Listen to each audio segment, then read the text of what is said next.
So this guy, his name's George, and George has a big problem. The SWAT team has got him surrounded, and it doesn't look like he's giving up anytime soon. So this all started because George has a 27-year-old son who we'll call Trip. And George and Trip are really close. But one day, everything changes, because even though Trip is only 27 years old, he has a massive stroke. So they rush him to the hospital, and while he's there, doctors do everything they can to save him. But unfortunately, he ends up in a coma, and now he's on life support. So George is there with Trip's mom, who we'll call Mom, and Trip's brother, who we'll call Brother, and they're all in Trip's hospital waiting room waiting for an update. But see, this is not their first time in a situation like this with Trip, because he's had seizures and stuff like that in the past, and even when it feels like he's not gonna make it, Trip always pulls through.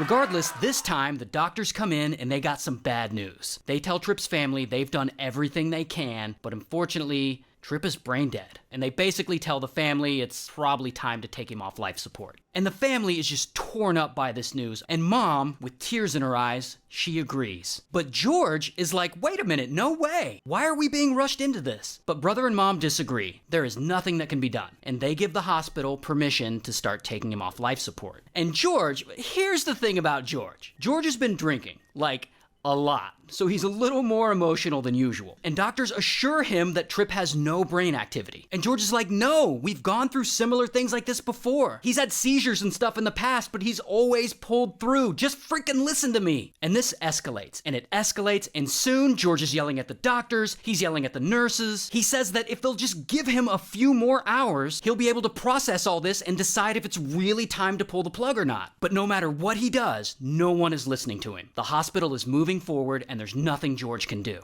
Until